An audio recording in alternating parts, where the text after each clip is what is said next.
Welcome to OET Answers.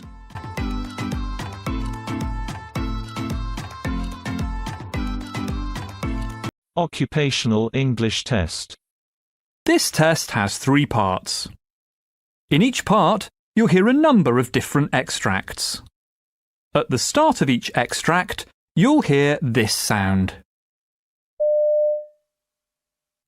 You'll have time to read the questions before you hear each extract, and you'll hear each extract once only. Complete your answers as you listen. At the end of the test, you'll have 2 minutes to check your answers. Part A. In this part of the test, you'll hear 2 different extracts. In each extract, a health professional is talking to a patient. For questions 1 to 24, complete the notes with information you hear. Now look at the notes for extract 1.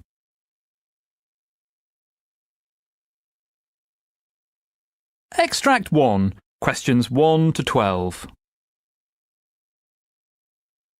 For questions 1 to 12, complete the notes with a word or short phrase. You now have 30 seconds to look at the notes.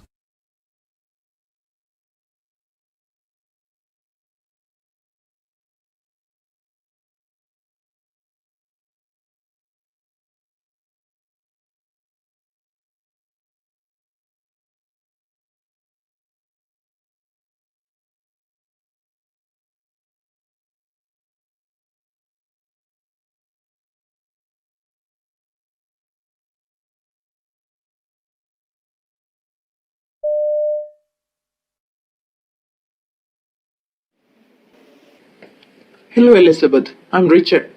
I'm one of the nurses in this district, nursing, and the doctor has asked me to see you, so I guess you know that. Yes, I do. All right, yeah. So please take a seat. Thank you. Right, yeah. So, how can I help you? Well, nurse, it's kind of a bit complicated. Mm-hmm. I've got this problem with my back, All right. and it hurts very bad. All right, yeah. I've seen your case notes, and yes, I have seen that, yes. So, can you explain the situation you go through currently? Yes, sure. I experienced this discomfort and a very stiff feeling in my back. It's been long, All right. and I used to use some pain relief ointment to relieve the symptoms, but off lately, That's not working. All right, yeah. So, can you tell me when this started? it was 1.5 years ago Mm-hmm. when the pain started. All I right. was prescribed with some painkillers back then. All right, yes. And after 12 months, Mm-hmm. there was no relief in the pain. All right, so you have been taking the medicines consistently. All right, yeah, okay. Well, I could not stand up, Oh, okay.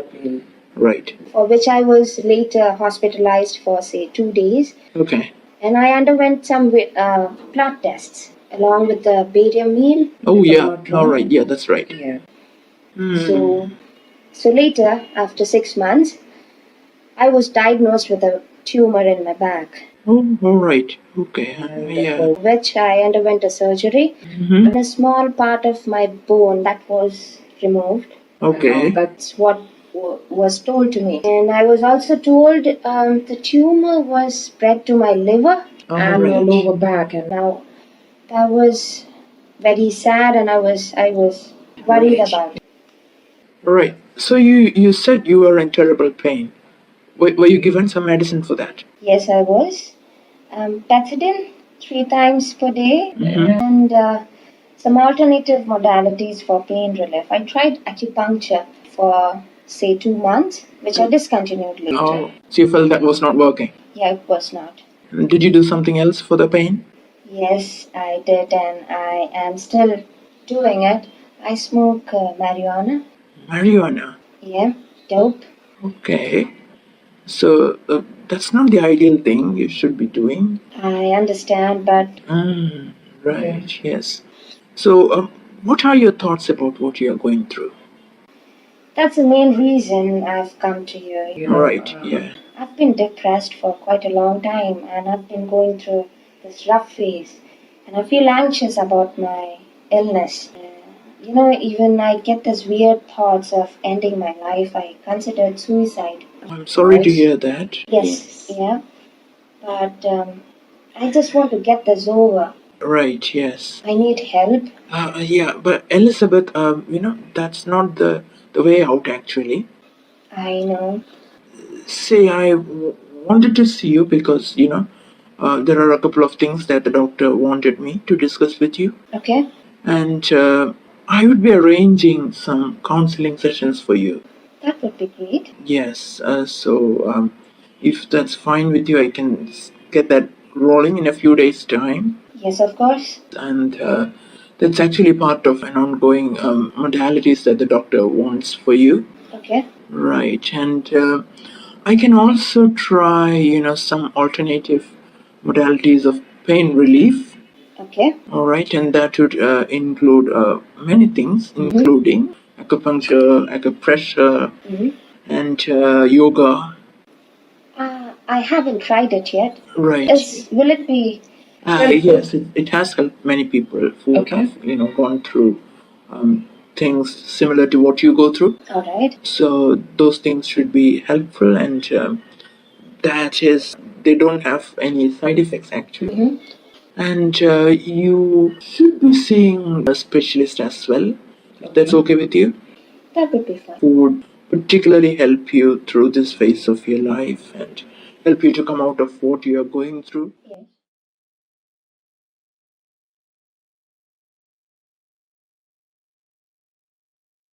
Extract 2. Questions 13 to 24.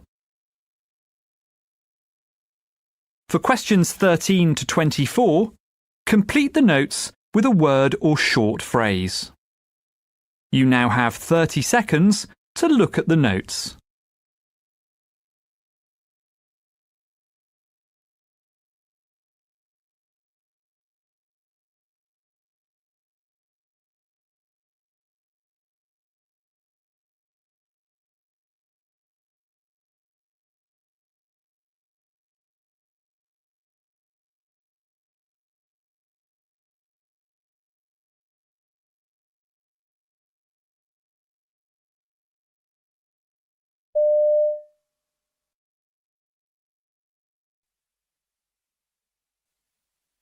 So, Mr. Alexander, the physical exam's very consistent with some very bad back spasming causing the pain you're in today.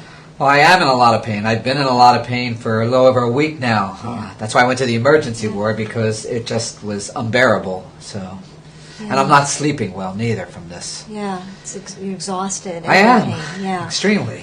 Well, this back pain we can treat with some medication for the pain, something for the back spasm as well, exercises, and a heating pad to make you feel better. Most of the time, back pain will get better with this conservative treatment. Well, that sounds nice, doctor. I mean, it sounds okay, but what I was thinking is that maybe I should have an MRI done, because I think maybe something seriously is going on with my back. So, Tell me about that. well, I'm concerned that something is seriously wrong, like I may have a pinched nerve or slip disc or something, and I figured an MRI could at least show if that's what's going on, or rule it out, and be sort of like a peace of mind thing for me as well. So Yes. I could see you're worried about it, and I would be too. But I have to tell you, the physical exam today shows nothing more than the back spasm. It has none of these red flags we worry about, such as the weakness in the leg, problems with the reflexes, or anything with this neurologic exam. It all came back normal today. You had no fever in the history and no problems that besides the pain that you're having from the lifting that you described. I know you're in a lot of pain and you're worried about it, but most of my patients get better with this conservative treatment. Is there something else you're worried about? Oh, well, like I said, it's been a problem for over a week now, and I'm really concerned that something is wrong and that I'll never be able to work again, or I'll be disabled for the rest of my life. Yeah. I mean, doctor, look, I did some research on my own. I went on the internet. I was reading up about, what people do for their back pains. And I saw this guy, actually I saw a couple people, who swear that after an MRI their back feels a lot better. Something to do with the magnetisms, I believe. It's in the machines or something. Okay. And I hear people using magnets to help with back issues and other pains. So I'm thinking, well, I can find out if something seriously is going on with the MRI, and at the same time maybe feel better because of the magnets that are, going on in the machine. So that's why I'm asking you to give me a referral so I can get an MRI done. Yeah. I know you want to get better. I feel that from you. But the MRI's not been shown in the past to help alone, the magnetism. That's not something that it actually does. It's an imaging study. It just shows what's there. You mentioned you wanted an MRI while we were doing the physical, so I pulled out some information for you about it. All right. Because the MRI can cause some harm. And we don't want to do that. It's unnecessary when you have this type of spasming pain. A study shows that with people who get MRIs within the first month of having back pain are 8 times more likely to have surgery. And I don't think you're a candidate or we want you to have surgery at this point. No, I don't want surgery at this point. I don't want surgery at any point. Right. I just want my back to get better, and so I figured this MRI could, show me if, anything's going on, and maybe the magnets would help. But you're saying that that's pretty much a myth. No. I see back pain a lot, and most of my patients get better within 4 to 6 weeks with this conservative treatment we mentioned with the medication and exercises and heat. What do you feel about that? Well, it doesn't look like you're going to give me an MRI referral, so, I'll try it. But if it doesn't work, or if I have other symptoms going on, could we consider an MRI then? Absolutely. I want you to get better, and I really think this is going to help you get better, and you will get better. And if not, I want you to call me, and I want to see you again in a few weeks to make sure you're getting better.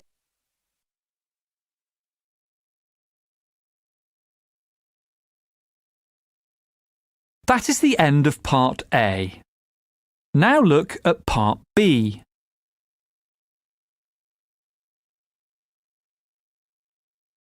Part B. In this part of the test, you'll hear 6 different extracts.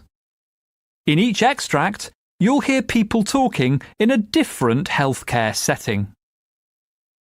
For questions 25 to 30, choose the answer A, B or C which fits best according to what you hear. You'll have time to read each question before you listen. Complete your answers as you listen. Now look at question 25. Now read the question.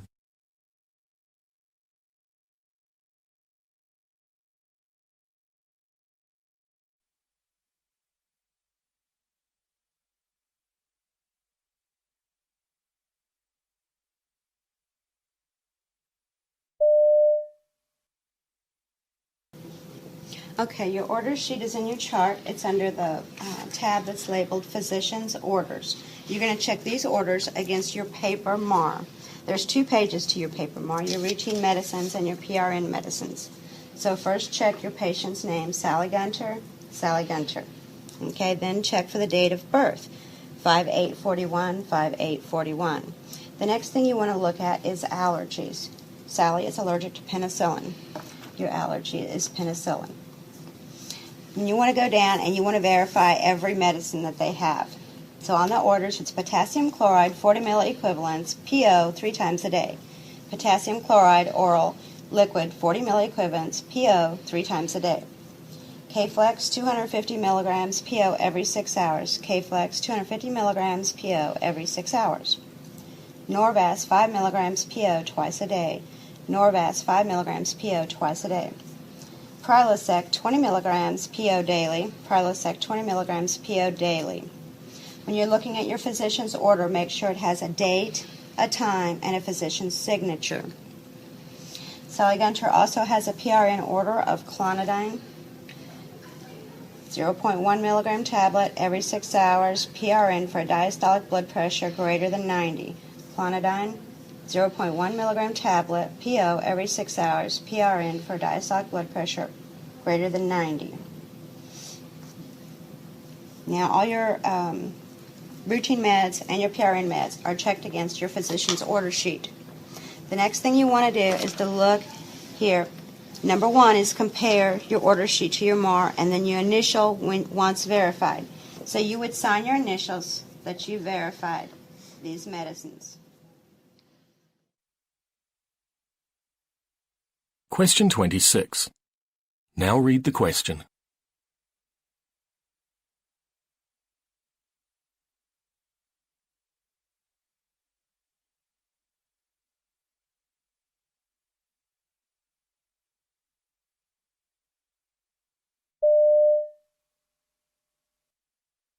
Let's examine this. If I have a fearful thought that I could ultimately lose everything, then it's not going to move me forward. It's not going to help me think clearly. It's not going to help me, move forward and take the actions that I need to take. It can kind of limit me and make me feel like I don't want to do anything because I'm scared to do anything. But what I have found, and this is what I do all the time, is when I'm having a fearful thought, I know that I can't not think about something. Because the more you try to not think about something, the more you're just going to think about it. So you have to replace that thought. And what I replace that thought with is, how can I use this fearful thought or use this fearful event to make me a better person, a better nurse, and to learn from this experience? I'm happy to share this with you so that you can, hopefully learn from my mistakes.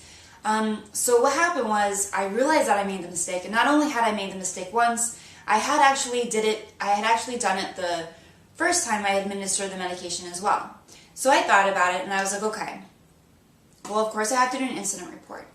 With the mistake, I'm going to show her that I can, not only take care of the situation and have her trust me with her patients, but she can also see that I'm a very confident person and that this mistake won't happen again. So I went to her and I said, I told her the mistake, ultimately told her what happened, and, it was a mistake, and we examined it, and, she asked me a few questions, and it was an uncomfortable situation, but what I realized was that I came out of that as well as I possibly could have. Having the lack of confidence, you can replace that with, no matter what happens, I will build from this and I will learn from this and I will ultimately become a better person. So guys, it's all about replacing those fearful thoughts with thoughts that are going to serve you. Question 27. Now read the question.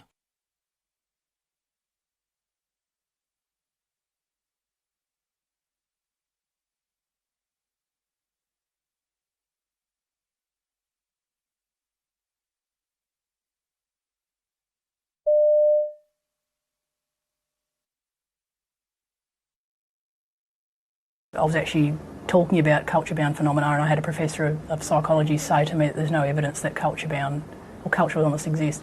And I actually said to him, my response to him was that you're absolutely correct. And people were quite surprised when I said, you're absolutely correct in the world in which you live. So you actually can't necessarily blame someone if they've never actually been exposed to it before. So the important point is that if you actually don't have it in a framework that most people, and what I'm talking about is mainstream, can relate to, in that it's actually researched and it's written up in a scientific journal, then they're actually forced to relate to it, or at least open their mindset up to a different reality.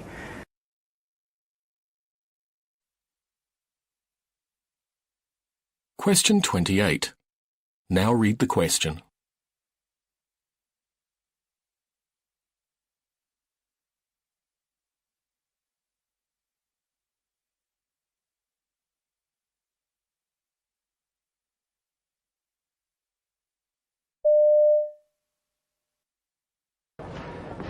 Hello, I'm Jan Machescu.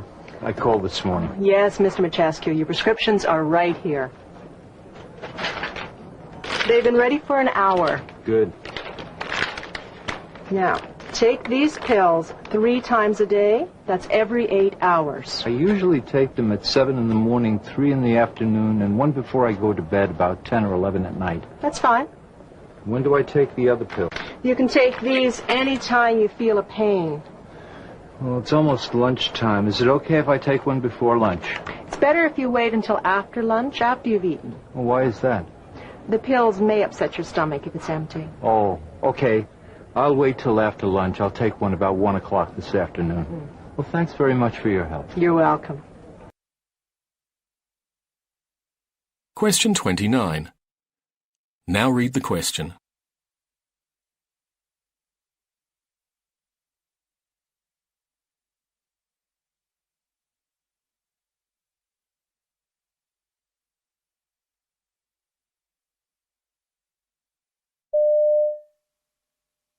Right, I'd like to tell you about all the patients on this ward, starting with bed 1. John Smith is a 45-year-old male who had a motorbike accident on his way home from work. He was admitted to the ED at 2300 hours on the 1st of August with a frontal lobe contusion. Sorry, I don't know that word contusion. Could you please explain? Sure, in this case it means a concussion. Thank you. He has breaks in his right arm and hand and has had surgery including metal plates inserted into his arm. He also has deep grazes on his left knee and ankle and stitches in his right hip and shoulder. Stitches in the right hip and shoulder? Yes, that's right. All dressings have been changed this morning at 900 hours. He's on a self-administered morphine drip and he's also on an antibiotic drip. He has had injections to prevent blood clotting and his pain is quite manageable with the medication he's on.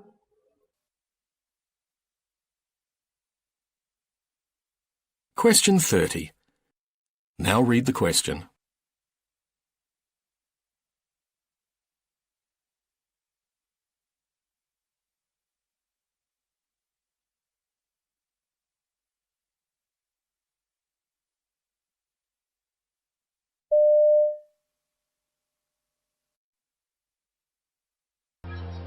I worked for this man called Graham. That wasn't his real name.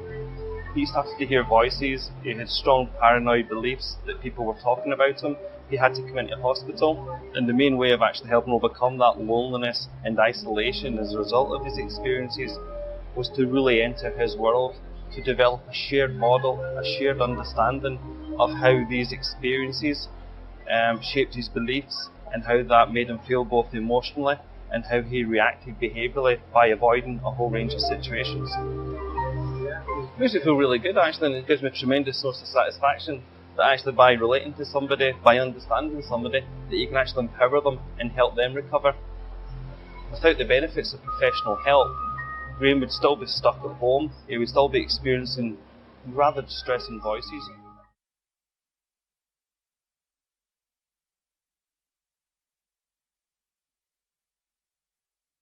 That is the end of Part B. Now look at Part C.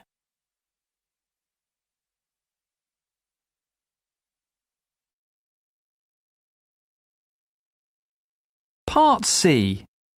In this part of the test, you'll hear 2 different extracts. In each extract, you'll hear health professionals talking about aspects of their work. For questions 31 to 42, choose the answer A, B or C which fits best according to what you hear. Complete your answers as you listen. Now look at Extract 1. Extract 1, questions 31 to 36. You now have 90 seconds to read questions 31 to 36.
As a physiotherapist of 22 years, I've been asked all sorts of questions, but the one I hear most often is, can physiotherapy help my condition?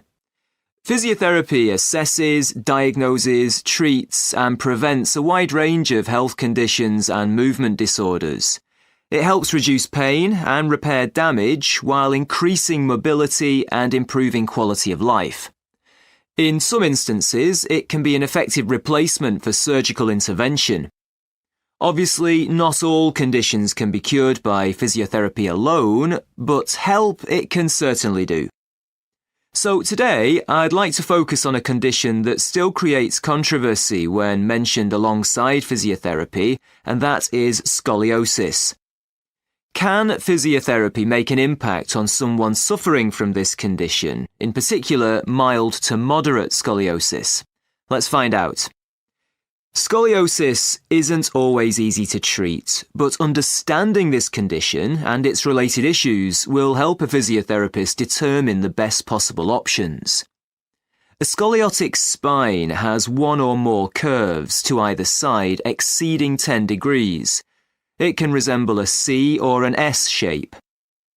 What makes it difficult to treat is that the majority of cases have no known cause. Two specific types are easier to deal with, however: structural scoliosis, which results from the development of the musculoskeletal system, and functional scoliosis, which occurs from muscle imbalances, leg length discrepancies, and inflammation of the tissues. These both have definite causes, allowing us to create an individualized and comprehensive treatment plan. Physiotherapy is but one part of the multidisciplinary network of healthcare professions employed in the treatment of scoliosis. A confirmed diagnosis comes firstly from a thorough physical examination for any abnormalities and asymmetry. If scoliosis is suspected, then an X-ray will be taken to confirm what's known as the patient's Cobb angle, or severity of the scoliosis. From here, physiotherapists work closely with doctors, including orthopedic spine specialists, in determining the best options going forward. I believe a good, multifaceted approach to this is ideally broken down into 4 distinct phases. The first of these, in my program, is pain relief. Although not all scoliosis sufferers will experience pain or even discomfort, many do, and for these patients, the provision of pain relief assists with compliance and also with corrective or prevention exercises. Physiotherapists have a variety of techniques for achieving this, such as the releasing of tight muscles through gentle massage, acupuncture, the use of supportive postural taping, and various electrotherapy modalities such as ultrasound. Phase 2 is a particularly important step for several reasons. It's for rectifying any imbalances through stretching and strengthening exercises. This often still includes taping techniques until strength and flexibility have increased. Physiotherapy here focuses on both sides of the spine as well as adjacent areas like the hip or shoulder, depending on what's impacting spinal alignment. The aim is to restore the range of motion of the spine, muscle length and strength, as well as endurance and core stability. This stage is paramount for allowing ongoing treatment in Phase 3 to occur. This is because it's there that the patient requires the strength and flexibility gained in Phase 2 in order to resume normal activities. These include sport and recreation, which is the objective most patients have in mind during the treatment process. It's where we aim to restore full function. This is where we, as physiotherapists, need to tailor rehabilitation to the specific patient so they can safely achieve their functional goals. This, of course, includes trained athletes who place great stress upon their bodies, so caution must be taken when giving advice, and strong encouragement is needed for keeping to realistic recovery times. The final phase is undoubtedly the most important in terms of full recovery, and this is the prevention of a recurrence. This relies heavily on the partnership between physiotherapist and patient. By this, I mean we identify the optimal exercises for the patient to continue, and it's then up to them to maintain these exercises throughout the course of their life. Here too, other professions may be utilised. For example, in a case of an unequal leg length, a podiatrist could address this with a heel rise, shoe rise, or built-up foot orthotic.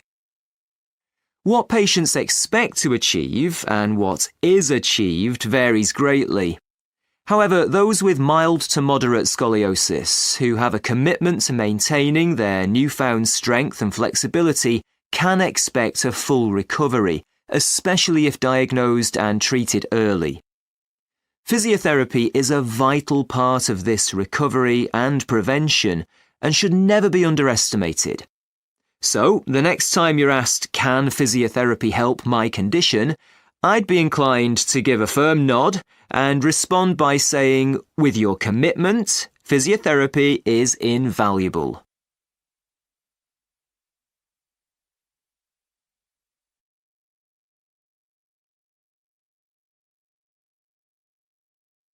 Now look at Extract 2. Extract 2. Questions 37 to 42. You now have 90 seconds to read questions 37 to 42.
Tell me a little bit about the progress in the plant-based movement recently.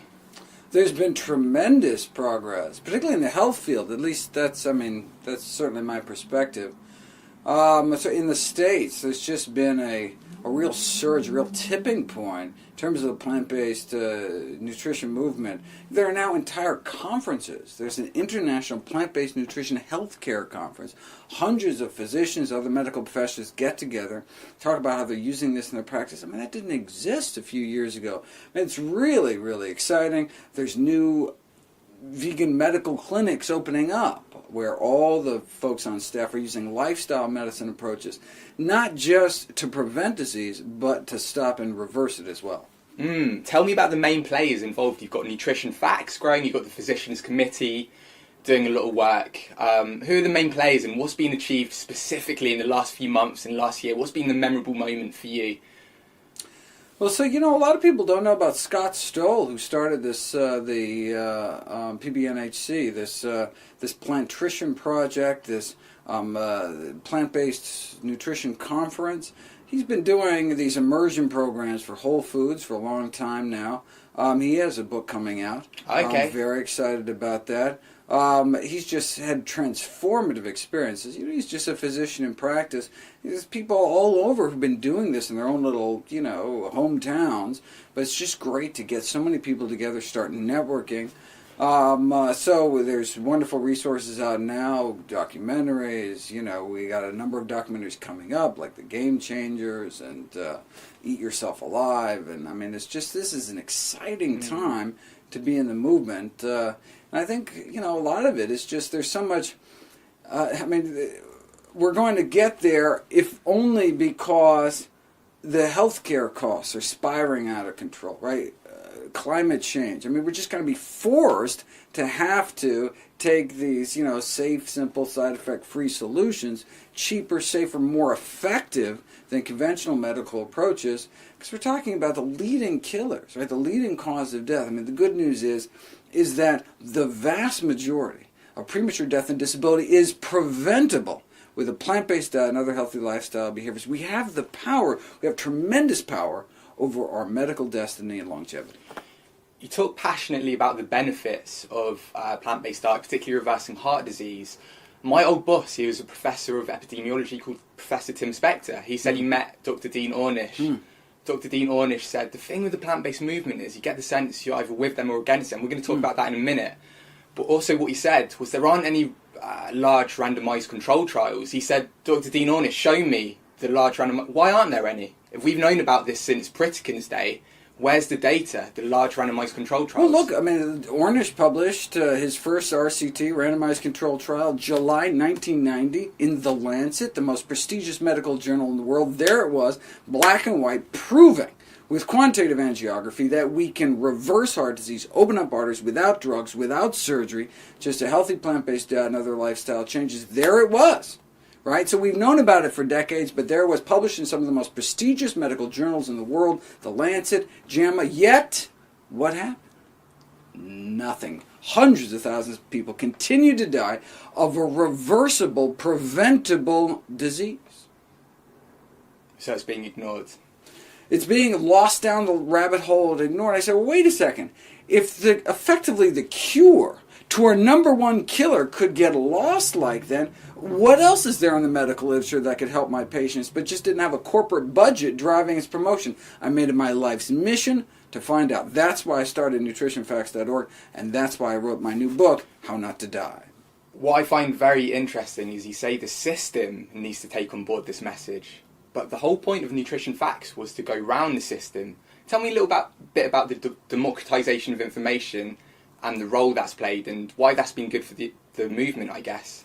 When I started out ignoring the general public and going straight, trying to train the trainers effectively, going around speaking at all the medical schools in the States to try to, get the next generation of doctors educated. But then I realized that's a slow way about it. We don't have time. People are dying now. I don't need to, for another 10 years for them to kind of slowly take over the medical system. People are dying now. We need to take this directly to the people. And thankfully, thanks to the internet age, we now have this democratization of information. Now everyone has access. Before, the doctors had a monopoly on information about health. And so, Big Pharma, the food industry, all they had to do is get to the doctors. The tobacco industry, as long as they could get the AMA on board by writing them checks for $10 million, and so they came out opposed to the Surgeon General's report against smoking in 1964. As long as they control the doctors, they control the health message. No longer. Now, people can get to the science directly, educate themselves, and we can't wait until society catches up to the science because it's a matter of life and death. USDA, I've read their mission is to expand markets for agricultural products. But at the same time, they're coming out with the dietary guidelines. Is that one of the challenges you have in the States? The USDA has an inherent conflict of interest. The U.S. Department of Agriculture, look, the same thing happened here in Great Britain, right? There was the Ministry of Food and Forestry, right? And then the mad cow debacle came, and they basically dissolved the department, right? Put food safety in charge of, medical professionals in charge of food safety instead of agricultural professionals. Same conflict of interest exists in the States. U.S. Department of Agriculture has this dual mission to promote agricultural products. That's what they're there for. But also, we put them in charge of food safety, meat inspections, helping to come up with the nutrition guidelines. So when it comes to eat more messaging, the message is clear. Eat more fruits and vegetables. There it is, right there in black and white in the dietary guidelines. But what about eat less messaging. Then there's a conflict. So what do you get? Instead of eat less meat, eggs, dairy, junk, what do they say? Eat less saturated and trans fatty acids, things like that. Biochemical components, right? Because they don't want to mention foods because that's too politically unpalatable. But they'll mention vegetables, they'll mention fruit. Well, they'll mention fruits and vegetables because it's an eat more messaging. Yeah. Everybody's happy. Promote agricultural products and promote health. If they can do it without undermining the profit motive, they'd be happy to make the American public healthier. Can you just explain a little bit about how corrupt the medical industry is in the US? It's kind of related to what you talked about already. Well, there's a number of barriers for doctors. So you say, okay, we understand why some of the mainstream medical associations are sucking up to industry because they're being sponsored by Big Pharma, for example. But why aren't individual doctors speaking out? Well, there's a severe nutrition deficiency in doctors in education. We just weren't taught this in medical school, so we graduate without these powerful tools in our medical toolbox. We just weren't taught how to teach people to take better care of themselves, right? But of course, there's other barriers. There's lack of time, lack of reimbursement. Doctors aren't paid to tell people how to take better care of themselves. And also, there's much of medical education, both during medical school and postgraduate medical education, is paid for by the drug industry. I mean, the number one reason people go to their doctor in North America is what are called blood pressure checks. And they keep going to get their blood pressure checked so they can tweak the blood pressure medications. And so that's a boon not only to Big Pharma, which sell these chronic disease drugs that people take every single day for the rest of their lives because they're not actually treating the cause of their disease, right? Because they're not actually changing their diet. So they need to be treated every day for the rest of their life. So it's the boon to the Big Pharma, but also that's where the doctor's getting their next BMW from and sending their kids to college. I mean, it's the bread and butter of the GPs, of the primary care docs, is these blood pressure checks, which wouldn't be necessary if they didn't have high blood pressure. The number one killer risk factor in the world, 9 million people dying of high blood pressure, a disease that need not occur if people ate plant-based diets, something we've known since the 1920s.